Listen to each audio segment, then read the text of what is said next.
മുതലപ്പുഴയിൽ തുടർച്ചയായി ഉണ്ടാകുന്ന അപകടങ്ങൾ പരിഹരിക്കാൻ, മരണങ്ങൾ ഉണ്ടാകുന്നത് പരിഹരിക്കാൻ സർക്കാർ ഒരു നടപടിയും സ്വീകരിക്കുന്നില്ല എന്നാണ് ഞങ്ങൾ നിയമസഭയിൽ ആ വിഷയവുമായി ബന്ധപ്പെട്ട് സംസാരിച്ചത്. കഴിഞ്ഞ 8-9 വർഷത്തിനിടയിൽ 73 മരണങ്ങളും 120 അപകടങ്ങളും 700-ലധികം പേർക്ക് പരിക്കും പറ്റി. ഒരു ചെറിയ ഗ്രാമത്തിൽ നിന്ന് 73 പേരാണ് ഈ ചുരുങ്ങിയ വർഷക്കാലം കൊണ്ട് അവിടെ മുതലപ്പുഴയിൽ അപകടത്തിൽ മരിച്ചത്. ഇതിനു മുൻപ് ഞങ്ങൾ നിയമസഭയിൽ ഈ വിഷയം വളരെ ഗൗരവത്തോടുകൂടി കൊണ്ടുവന്നപ്പോൾ ബഹുമാനപ്പെട്ട ഫിഷറീസ് വകുപ്പ് മന്ത്രി നൽകിയ യാതൊരു ഉറപ്പും പാലിക്കപ്പെട്ടിട്ടില്ല. അതിനുശേഷം അവിടെ നടന്ന യോഗത്തിൽ എടുത്ത തീരുമാനങ്ങൾ ഒന്നും നടപ്പാക്കിയിട്ടില്ല. ഹ്രസ്വകാലത്തേക്കും ദീർഘകാലത്തേക്കുമുള്ള നടപടികളാണ് അവിടെ ആവശ്യം. അദാനി പോർട്ടിന്റെ പാറ കയറ്റി കൊണ്ടുപോകുന്ന ജട്ടി അവിടെയാണ്. ഗവൺമെന്റ് ഉണ്ടാക്കിയ എഗ്രിമെന്റിന്റെ ഭാഗമായി അദാനി പോർട്ടിന്റെ ചുമതലയാണ് ആ ഹാർബറിലെ അഴിമുഖത്ത് ഡ്രഡ്ജിംഗ് നടത്തി അതിന്റെ ആഴം കൂട്ടുക എന്നുള്ളത്. അവരിതുവരെ ആഴം കൂട്ടുന്നില്ല. 6 മീറ്റർ ആഴം വേണ്ട സ്ഥലത്ത് 2 മീറ്റർ മാത്രമാണ് ആഴമുള്ളത്. അതുകൊണ്ടാണ് മത്സ്യബന്ധന ബോട്ടുകൾ മൺതിട്ടയിൽ ഇടിച്ച് ചുഴിയിൽ മറിഞ്ഞ് വലിയ അപകടങ്ങൾ ഉണ്ടാകുന്നത്. ചില വീടുകളിൽ നിന്ന് 4 പേര് വരെ നഷ്ടപ്പെട്ട വീടുകളുണ്ട്. പാവപ്പെട്ട മത്സ്യത്തൊഴിലാളികളാണ് അവരെല്ലാവരും. രൂക്ഷമായ വറുതിയിലാണ് തീരദേശം. മത്സ്യലഭ്യതയുടെ കുറവ്, നിരന്തരമായി ഉണ്ടാകുന്ന കാലാവസ്ഥാ വ്യതിയാനം മൂലമുണ്ടാകുന്ന നിരന്തരമായ മുന്നറിയിപ്പുകൾ, മണ്ണെണ്ണയുടെ ഉയർന്ന വില, ഒരുപാട് ദുരിതങ്ങളാണ്. 2-3 മാസമാണ് അവർ ജോലി ചെയ്യുന്നത്. ബാക്കിയുള്ള മാസങ്ങളിൽ മുഴുവൻ വട്ടിപ്പലിശക്കാരുടെ കയ്യിൽ നിന്ന് പണം മേടിച്ചിട്ടാണ് ജീവിക്കുന്നത്. ആ പണം തിരിച്ചു കൊടുക്കാൻ വേണ്ടിയിട്ടാണ് ഈ 3 മാസം ജോലിക്ക് പോകുന്നത്. ഒരു കുടുംബത്തിൽ ഒരാൾ നഷ്ടപ്പെട്ടാലും അടുത്തയാൾ വീണ്ടും പോവുകയാണ്. മരണം തൊട്ടരികിലുണ്ട് എന്ന് അറിഞ്ഞിട്ടും ജീവിക്കാൻ മറ്റു നിവൃത്തിയില്ലാതെ മത്സ്യബന്ധനത്തിന് പോകുന്ന ഈ പാവപ്പെട്ട മത്സ്യത്തൊഴിലാളികളെ സംരക്ഷിക്കാൻ ഒരു നടപടിയും ഗവൺമെന്റ് സ്വീകരിക്കുന്നില്ല എന്നുള്ളത് ദൗർഭാഗ്യകരമായ കാര്യമാണ്. നേരത്തെ എടുത്ത യോഗങ്ങളിലും നിയമസഭയിൽ നൽകിയ ഉറപ്പും ഒന്നും പാലിക്കുന്നില്ല. തീരദേശത്തോട് കാണിക്കുന്ന ഈ പൂർണ്ണമായ അവഗണന, അതിൽ പ്രതിഷേധിച്ചുകൊണ്ടാണ് ഞങ്ങൾ ഇന്ന് വാക്കൌട്ട് നടത്തിയത്. തീർച്ചയായും ഇതിൽ അടിയന്തരമായ നടപടികൾ കേന്ദ്ര സംസ്ഥാന ഗവൺമെന്റുകൾ സ്വീകരിക്കണം എന്ന് ഞങ്ങൾ ശക്തിയായി ആവശ്യപ്പെടുകയാണ്.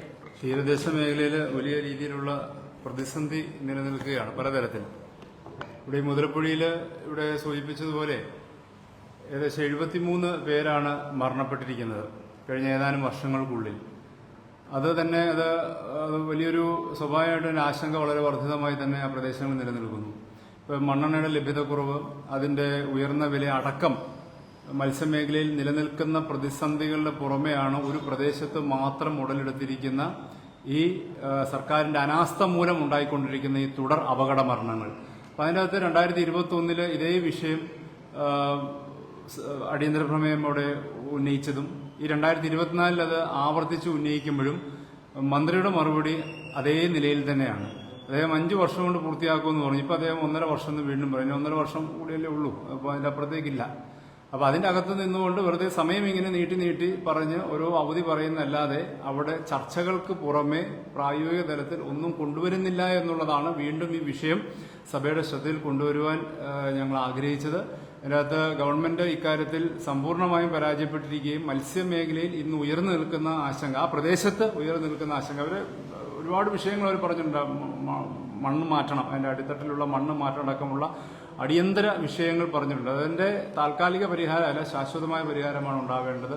അതിലേക്കൊന്നും പോകുന്നില്ല എന്നുള്ളത്. ഒപ്പം തന്നെ ഈ മുതലപ്പുഴയിൽ ടൂറിസം മേഖലയിൽ ഒരു ചെറിയ മുന്നേറ്റം ഉണ്ടായിരുന്നെങ്കിൽ അതും ഇന്നിപ്പില്ല എന്നുള്ളതാണ്. അപ്പൊ വേറെ രീതിയിലുള്ള വരുമാനം കൊണ്ടുവരാൻ പോലും കഴിയാത്ത നിലയിൽ ഇന്ന് ആ പ്രദേശം മാറിക്കൊണ്ടിരിക്കുന്നു എന്നതാണ് ഞങ്ങൾ ചൂണ്ടിക്കാട്ടിയത്. മുതലപ്പുഴയെ സംബന്ധിച്ച് ഇന്ന് ബഹുമാനപ്പെട്ട മന്ത്രി നിയമസഭയിൽ വരുത്താൻ ശ്രമിച്ചത് ഞങ്ങൾ എന്തൊക്കെയോ ചെയ്യുന്നു എന്നുള്ളതാണ്. ശരിയാണ്, അവർ കുറെ മീറ്റിങ്ങുകൾ നടത്തുന്നതല്ലാതെ മീറ്റിങ്ങുകളുടെ തുടർച്ചയായ ഒരു ഔട്ട്കമ്മും ഉണ്ടാവുന്നില്ല. ഡ്രഡ്ജിംഗ് നടത്താൻ 2021 സെപ്റ്റംബർ മുതൽ ഡ്രഡ്ജിംഗ് നടത്തുമെന്ന് പറഞ്ഞിട്ട് നാളിതുവരെയായിട്ടൊരു ഡ്രഡ്ജർ പോലും അവിടെ എത്തിക്കാൻ ഈ സർക്കാരിന് കഴിഞ്ഞിട്ടില്ല. ഓരോ ഘട്ടത്തിലും മീറ്റിങ്ങുകൾ കൂടുന്നു. ഈ മീറ്റിങ്ങുകൾ കൂടുന്നതിന്റെ അർത്ഥം അവിടെ ഞങ്ങൾ എന്തൊക്കെയോ ചെയ്യുന്നു. ആരെങ്കിലും ചോദിച്ചാൽ നിങ്ങൾ എന്ത് ചെയ്തു എന്ന് ചോദിച്ചാൽ ഞങ്ങൾ ഇത്ര മീറ്റിംഗ് കൂടി, മുഖ്യമന്ത്രി മീറ്റിംഗ് കൂടി, മന്ത്രിമാർ മീറ്റിംഗ് കൂടി ഇങ്ങനെയെല്ലാം പറയുന്നതിന് വേണ്ടിയിട്ടുള്ള ഒരു നാടകം മാത്രമായിട്ടാണ് ഈ മീറ്റിങ്ങുകൾ നമുക്ക് കാണാൻ കഴിയുന്നത്. അതുപോലെ തന്നെ അദാനി കമ്പനി ചെയ്യേണ്ടുന്ന കാര്യം അവരെ കൊണ്ട് ചെയ്യിപ്പിക്കാൻ കഴിയുന്നില്ല. ഈ മാർച്ച് 31-നാണ് അവരുടെ കരാർ അവസാനിക്കുന്നത്. എന്നിട്ട് ഡ്രഡ്ജിങ് പൂർത്തീകരിക്കാൻ കഴിഞ്ഞിട്ടില്ല. അവിടുത്തെ തെക്കുഭാഗത്തെ ഹാർബറിന്റെ പൊളിച്ചുമാറ്റിയ ഭാഗം പുനർനിർമ്മിക്കുന്ന കാര്യം എങ്ങും എത്തിയിട്ടില്ല. ഇപ്പോ CWPRSന്റെ പഠനവും അത് സംബന്ധിച്ചിട്ടുള്ള പദ്ധതിയുമെല്ലാം വരാൻ ഇപ്പൊ 1.5 വർഷത്തിനകം വരുമെന്ന് മന്ത്രി പറയുന്നു. നമുക്ക് എല്ലാവർക്കും എല്ലാവിധ പിന്തുണയും കൊടുത്ത് നടത്താം. പക്ഷെ ഈ ഗവൺമെന്റ് നടപ്പിലാക്കിയുള്ള പദ്ധതികളുടെ അടിസ്ഥാനത്തിൽ നോക്കുമ്പോൾ ഈ 1.5 വർഷം ഇപ്പോൾ വിഴിഞ്ഞം തുറമുഖം 2019 പൂർത്തീകരിക്കേണ്ടതാണ്. ഇപ്പൊ 2024 കമ്മീഷൻ ചെയ്യാൻ കഴിഞ്ഞിട്ടില്ല. ഈ ഒരു കാലാവധി, അപ്പൊ ഈ കാലയളവിൽ മത്സ്യബന്ധനത്തിന് പോകുന്ന മത്സ്യത്തൊഴിലാളികളെ സംബന്ധിച്ചിടത്തോളം അവരുടെ ജീവൻ എന്ത് സുരക്ഷിതത്വമാണ്? അതാണ് പ്രതിപക്ഷ നേതാവ് പറഞ്ഞത്. താൽക്കാലികമായിട്ടുള്ള എന്ത് പദ്ധതികളാണ് നിങ്ങൾ നടപ്പിലാക്കാൻ വന്നത്? പെട്ടെന്ന് ഈ മത്സ്യത്തൊഴിലാളികളുടെ ജീവന് സുരക്ഷിതത്വം ഒരുക്കാൻ വേണ്ടി എന്ത് പദ്ധതികളാണ്? അതിനൊരു മറുപടിയും സർക്കാരിനില്ല. സംസ്ഥാന സർക്കാരിന് ചെയ്യാൻ കഴിയുന്ന ഡ്രഡ്ജിങ് ചെയ്തിട്ടില്ല, സാൻഡ് ബൈപ്പാസിംഗ് ചെയ്തിട്ടില്ല, മറ്റ് സുരക്ഷാ സൗകര്യങ്ങൾ ഒരുക്കിയിട്ടില്ല. ഇതൊന്നും സർക്കാർ ചെയ്തിട്ടില്ല. അതുകൊണ്ടാണ് ഞങ്ങൾ ഈ അടിയന്തര പ്രമേയം കൊണ്ടുവന്നിട്ടുള്ളത്. അവിടുത്തെ മത്സ്യത്തൊഴിലാളികളെ സംബന്ധിച്ച് അവർ പോകുന്നത് ഈ കച്ചാവല തുടങ്ങിയിട്ടുള്ള തട്ടുമടി ഇതൊക്കെയാണ് പോകുന്നത്. അത് വലിയ ഭാരം കൂടിയ വസ്തുക്കൾ ഉപകരണങ്ങൾ കൊണ്ടാണ് അവർ മത്സ്യബന്ധനത്തിന് പോകുന്നത്. ഇത് മറ്റ് തുറമുഖമല്ല മറ്റ് സ്ഥലങ്ങളിലേക്ക്, ഹാർബർ ഇല്ലാത്ത സ്ഥലത്തേക്ക് പോയാൽ തിരയടിച്ചത് മറിയും. ഇത് അവർക്ക് പോകാൻ കഴിയില്ല. വളരെ ഭാരം കൂടിയിട്ടുള്ള ഈ വലകളും മറ്റും കൊണ്ടുപോകുന്നതിന് ഈ ഹാർബറുകളിലൂടെ മാത്രമേ പോകാൻ കഴിയുള്ളൂ. അതുകൊണ്ടാണ് അവരങ്ങനെ പോകുന്നത്. തീർച്ചയായിട്ടും ശ്രദ്ധയിൽപ്പെട്ടു. മുഖ്യമന്ത്രി ഇപ്പോൾ ഒന്ന് നേരത്തെ ഇത്രയും ദിവസം പറഞ്ഞതൊന്ന് മാറ്റിപ്പിടിക്കുക. തെരഞ്ഞെടുപ്പ് കാലത്ത് 40 ദിവസവും പ്രചരണം നടത്തിയത് മുസ്ലിം മതന്യൂനപക്ഷങ്ങളുടെ വോട്ട് കിട്ടുന്നതിന് വേണ്ടി നിരന്തരമായി CAA എന്ന് ആവർത്തിച്ചുകൊണ്ടിരുന്നത്. അത് മാത്രം ലക്ഷ്യമാക്കിയിട്ടുള്ള ക്യാമ്പയിനായി തെരഞ്ഞെടുപ്പ് ഫലം വന്നപ്പോൾ ഒന്ന് മാറ്റിപ്പിടിക്കുകയാണ്. അത്രയും നാള് ന്യൂനപക്ഷ വർഗീയത ഒന്ന് പ്രോത്സാഹിപ്പിച്ച് വോട്ട് കിട്ടുന്നതിന് വേണ്ടിയിട്ടുള്ള ശ്രമം നടത്തിയിട്ട് ഇപ്പോൾ നേരെ ഭൂരിപക്ഷ വർഗീയതയെ താലോലിക്കാൻ വേണ്ടിയിട്ടുള്ള ശ്രമമാണ്. അതിനെന്തിനാണ് മുസ്ലിം ലീഗിന്റെ മക്കിട്ട് കയറുന്നത്? SDPI പിന്തുണ UDFന് പ്രഖ്യാപിച്ചപ്പോൾ UDF എടുത്തൊരു ധീരമായ തീരുമാനമാണ്. ന്യൂനപക്ഷ വർഗീയതയെയും ഭൂരിപക്ഷ വർഗീയതയും ഒരുപോലെ UDF എതിർക്കും. അതുകൊണ്ട് കേരള രാഷ്ട്രീയ ചരിത്രത്തിൽ കഴിഞ്ഞ 50 വർഷക്കാലത്തെ ചരിത്രത്തിൽ ആദ്യമായി ഒരു കക്ഷി ഞങ്ങൾക്ക് പിന്തുണ പ്രഖ്യാപിച്ചപ്പോൾ ആ പിന്തുണ ഞങ്ങൾക്ക് വേണ്ട എന്ന് പറയാൻ ഞങ്ങൾ തീരുമാനമെടുത്തു. ജമായത്ത് ഇസ്ലാമിയുടെ കാര്യവും വെൽഫെയർ പാർട്ടിയുടെ കാര്യവും രസകരമാണ്. 3 പതിറ്റാണ്ടോളം CPMന്റെ കൂടെയായിരുന്നു അവർ. അപ്പോൾ അവര് മതേതരവാദിയാണ്. കഴിഞ്ഞ 2019 അവർ ദേശീയ തലത്തിലെ രാഷ്ട്രീയ സാഹചര്യം പരിഗണിച്ച് കോൺഗ്രസ് ആണ് ദേശീയ തലത്തിൽ അധികാരത്തിൽ വരേണ്ടത്, വർഗീയ ഫാസിസ്റ്റ് മുന്നണിയെ പരാജയപ്പെടുത്താനുള്ള ഏറ്റവും വലിയ ജനാധിപത്യ പ്രസ്ഥാനം കോൺഗ്രസ് ആണെന്നും കേരളത്തിൽ UDF ആണ് ജയിക്കേണ്ടതെന്ന് 2019 അവർ തീരുമാനമെടുത്തു. അത് ദേശീയ രാഷ്ട്രീയത്തിന്റെ ഭാഗമായി തീരുമാനമെടുത്തു. എന്നാണ് അവരെ ഇടതുമുന്നണിക്കുള്ള പിന്തുണ പിൻവലിച്ചത്, അന്ന് മുതൽ അവർ വർഗീയവാദികളായി. അതുവരെ അവർ മതേതരവാദികളാണ്. ഇപ്പൊ ഞാൻ പറഞ്ഞു, ഞാൻ 6 തെരഞ്ഞെടുപ്പിൽ മത്സരിച്ചപ്പോൾ 5 തെരഞ്ഞെടുപ്പിലും ഈ വെൽഫെയർ പാർട്ടിയും അവരുടെ മാതൃസംഘടനയായ ജമായത്ത് ഇസ്ലാമിയും LDF സ്ഥാനാർത്ഥികൾക്കായിരുന്നു പിന്തുണ പ്രഖ്യാപിച്ചിരുന്നത്. അന്ന് അവർ മതേതരവാദികൾ. ഇപ്പോ UDFന് പ്രഖ്യാപിച്ചപ്പോൾ അവർ വർഗീയവാദികൾ. അപ്പൊ CPM അല്ല, ഈ അളവുകോലൊന്നും CPMന്റെ കയ്യിലില്ല. CPM അല്ല തീരുമാനിക്കുന്നത്. ഞങ്ങൾക്ക് പറയാനുള്ളത്, ഞങ്ങൾ പ്യുവർ സെക്യുലർ സ്റ്റാൻഡാണ് ഞങ്ങൾ എടുത്തിരിക്കുന്നത്. വിട്ടുവീഴ്ചയില്ലാത്ത മതേതര നിലപാടാണ് UDFന്റെ. ഭൂരിപക്ഷ വർഗീയതയും ഞങ്ങൾ പ്രോത്സാഹിപ്പിക്കില്ല, ന്യൂനപക്ഷ വർഗീയതയും ഞങ്ങൾ പ്രോത്സാഹിപ്പിക്കില്ല, ഒരു തരത്തിലുള്ള വർഗീയതയും പ്രോത്സാഹിപ്പിക്കില്ല. അപകടകരമായൊരു നീക്കമാണ് ലീഗിന്റെ മുമ്പിൽ നിർത്തി ലീഗിനെ ആക്രമിച്ച് ഒരു പുതിയ പോർമുഖം തുറക്കാൻ വേണ്ടിയിട്ടുള്ള തന്ത്രവും കൗശലവും. വീണ്ടും CPM ഒന്ന് ചെയ്ത അപകടത്തിൽപ്പെട്ട് ഇതുവരെ ഉണ്ടാകാത്ത വലിയ ആഘാതം കിട്ടിയിരിക്കുക.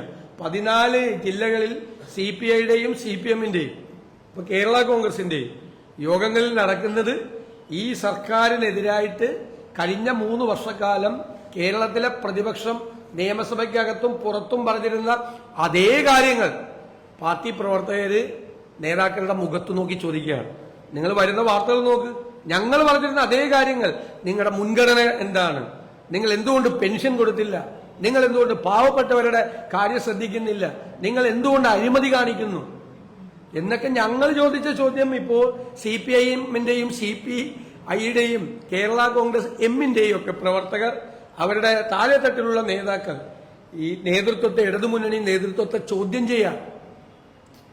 പ്രതിപക്ഷം പറഞ്ഞുകൊണ്ടിരുന്ന കാര്യങ്ങൾക്ക് അവർ അടിവരയിട്ടുകൊണ്ടിരിക്കുക. ഈ യാഥാർത്ഥ്യം മനസ്സിലാക്കി തെറ്റ് തിരുത്തും എന്ന് പ്രഖ്യാപിച്ചിട്ട് വീണ്ടും തെറ്റുകളിൽ നിന്ന് തെറ്റുകളിലേക്ക് ഇവർ കൂപ്പൂത്തുകയാണ്. 3 ലക്ഷം വോട്ട്, 2.5 ലക്ഷം വോട്ട് ഒക്കെ ജയിച്ച ഞങ്ങളുടെ മുഖം നഷ്ടപ്പെട്ടു എന്ന് പറഞ്ഞാൽ മൂക്ക് താഴോട്ടായ ആരെങ്കിലും അത് വിശ്വസിക്കുമോ?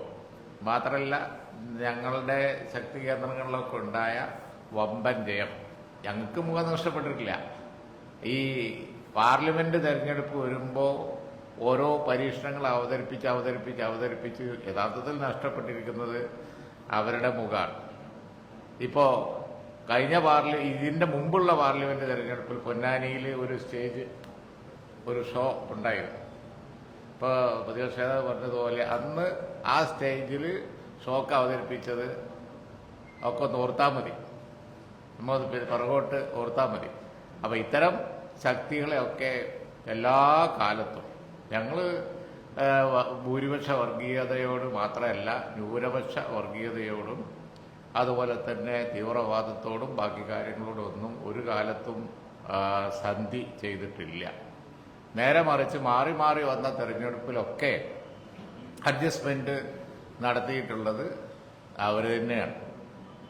അപ്പോൾ അതുകൊണ്ട് തന്നെ ഞങ്ങൾക്ക് ഈ കാര്യത്തിൽ വളരെ സ്ഥായിയായ, വളരെ ആദർശപരമായ ഒരു നിലപാട് ഉണ്ട്. അതുകൊണ്ട് തന്നെ കൂട്ടുകെട്ട് എന്ന ആ തൊപ്പി ഞങ്ങൾക്ക് ചേരില്ല, അപ്പുറത്താണ് ചേരുക എന്ന് മാത്രമേ പറയാനുള്ളൂ. മാത്രമല്ല, ഞങ്ങളുടെ മുഖം ഒട്ടും നഷ്ടപ്പെട്ടിട്ടില്ല. നല്ല ഭൂരിപക്ഷത്തിന്, അതും റെക്കോർഡ് ചരിത്രത്തിലെ ഏറ്റവും വലിയ ഭൂരിപക്ഷത്തിന് ജയിച്ചിരിക്കുമ്പോഴാണ് ഞങ്ങളെ മുഖം വീർതായി എന്ന് പറയുന്നത്. ആരും വിശ്വസിക്കാൻ പോണില്ല. അത് ഞങ്ങളൊരു വാർത്ത കണ്ട് UDF യോഗവുമായിട്ട് ബന്ധപ്പെട്ടിട്ട്. അപ്പോൾ അത് ഒരു കമ്മ്യൂണിക്കേഷൻ ഗ്യാപ്പാണ്. അപ്പോൾ അദ്ദേഹത്തിന് വിഷമമുണ്ടായെന്ന് പറഞ്ഞിട്ടൊരു വാർത്ത കണ്ട് ഞാൻ അദ്ദേഹത്തിന്റെ വീട്ടിൽ പോയി അദ്ദേഹത്തെ കണ്ടു. അദ്ദേഹം എന്റെ വിരുന്ന് ബഹിഷ്കരിച്ചെന്നാണ് വാർത്തയിൽ കണ്ട്. ഞാൻ അദ്ദേഹത്തിന്റെ വീട്ടിൽ പോയി രാവിലെ ബ്രേക്ക്ഫാസ്റ്റ് കഴിച്ചിട്ട് വന്നു. ഞങ്ങളൊക്കെ തമ്മിലുള്ളത് സഹോദര ബന്ധമാണ്, ഹൃദയബന്ധമാണുള്ളത്. KPCC യോഗം തീരുമാനിച്ചിരിക്കുന്നത് ഒരു അഭിപ്രായ വ്യത്യാസവും തമ്മിൽ ഉണ്ടാകാൻ പാടില്ല എന്ന്. പക്ഷെ അഭിപ്രായങ്ങളുണ്ടാവും, അഭിപ്രായ വ്യത്യാസങ്ങളുണ്ടാവും. CPM പോലെയല്ല, ഞാൻ ഏതെങ്കിലും കാര്യം പറഞ്ഞാൽ എല്ലാവരും കൂടി കൈയടിക്കില്ല, ചർച്ച ചെയ്യും, ഡിബേറ്റ് ചെയ്യും. ഞങ്ങൾ എന്നിട്ട് ഒരുമിച്ചൊരു തീരുമാനമുണ്ട്. ആ തീരുമാനമായിരിക്കും. കേരളത്തിലെ ഈ തെരഞ്ഞെടുപ്പിലെ ഏറ്റവും വലിയ പ്രത്യേകത എന്തായിരുന്നു? UDF-ൽ ഒരു അപസ്വരം പോലും ഉണ്ടായില്ല, കോൺഗ്രസിൽ ഒരു അപസ്വരം പോലും ഉണ്ടായില്ല. തെരഞ്ഞെടുപ്പ് പ്രഖ്യാപിച്ച് പോളിംഗ് കഴിഞ്ഞ് 6 മണി വരെ ഭംഗിയായിട്ട് ഞങ്ങൾ കൊണ്ടുപോയില്ല. അതിനേക്കാൾ ഐക്യത്തോടു കൂടിയും അതിനേക്കാൾ ശക്തിയോടു കൂടിയായിരിക്കും ഞങ്ങൾ ഒരുമിച്ച് പോകുന്നത്. പിന്നെ നേതൃത്വത്തിലാണ് ഞങ്ങളെല്ലാം ഇങ്ങനെ പൊസിഷനിലിരിക്കുക. നമ്മുടെ ഭാഗത്തുനിന്ന് എന്തെങ്കിലും ഒരു തെറ്റ്, മനുഷ്യ സഹജമല്ലേ, തെറ്റ് പറ്റിയാൽ പോയി ക്ഷമ ചോദിക്കും. അതല്ല, അവരെല്ലാം മുതിർന്ന നേതാക്കളും ഞങ്ങൾ ആദരിക്കുന്ന നേതാക്കളുമാണ്. അവരെയൊന്നും ഒരു കാരണവശാലും മനസ്സ് വിഷമിപ്പിക്കാൻ പോലും സമ്മതിക്കില്ല. അല്ലല്ല, അത് ഞാൻ പറയില്ല, അതെല്ലാം ഞങ്ങൾ സംസാരിച്ചു, അതെല്ലാം ഞങ്ങൾ പൂർണ്ണമായി പരിഹരിച്ചു. ഞാൻ അദ്ദേഹത്തിന്റെ വീട്ടിൽ പോയാണ് അദ്ദേഹത്തെ കണ്ടത്.